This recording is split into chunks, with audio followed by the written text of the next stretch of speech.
আমি মোহাম্মদ নাজির হোসেন, গ্রাম নাটিমা কুড়িপোল। আমি মোটর চালাই, আমার কলা বাগান কেটে দিয়েছে, বলেছে যে আমি পানির দাম বেশি নিই, যদি পানির দাম না কম নিই তাহলে আমার এই গাছও কেটে দেবে এবং মোটর তার খুঁটি সব আউট করে দেবে এবং আমার জীবন নাশের হুমকি দিয়েছে। আমি 40 বিঘা মতো পানি বিক্রি করি, আমি সবাই থেকে একই দাম নিই। 60 থেকে 70 হাজার টাকা ক্ষতি হয়েছে। আমি 40 বিঘার মতো পানি বিক্রি করতাম, এখন আর বিক্রি করতে পারছি না, আমার জীবন নাশের হুমকি দিয়েছে।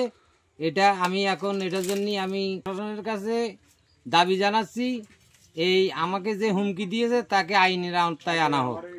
60টি গাছ কাটা হয়েছে। এই কাটার ফলে আমাদের কৃষকরা এবং আমার চাচা এবং বাপেরা মাঠে আসতে খুবই আতঙ্ক বোধ করছে, কারণ এই গাছ কাটার পরে রাত বেরাতে পানি দেওয়া আমার চাচারা পানি দিতে পারছে না, কারণ তার মনে একটা ভয় আতঙ্ক ধরে গেছে। আজকাল কলা গাছ কাটছে, হয়তো বা আমাদেরও মারতে পারে, এজন্য রাত্রিবেলা কেউ আসতে পারছে না। এটি কৃষকদের খুবই ক্ষতিগ্রস্ত বোধ করছে। এজন্য আমি আইনের আওতায় আনার জন্য, অপরাধীকে আইনের আওতায় আনার জন্য অনুরোধ জানাচ্ছি আপনাদের সবাইকে। মনে করেন যে আমাদের এই জায়গায় যে আবাদটা করেছে, কেটে দিয়েছে, যে দোষী সে আগামীতেও কেটেছে, মনে করেন পরবর্তী 60 জমির ক্ষতি করেছে। 60 জমি ক্ষতি করার পরেও আবার চিঠি লিখে দিয়ে গিয়েছে, তারে হুমকি দিয়েছে। মনে করেন এই আবাদে যে খরচ, তারপরও আশেপাশে জমিতেও যে খরচ, এগুলো এই ভুইতে করছে, পরবর্তীতে অন্য ভুইতেও করবে।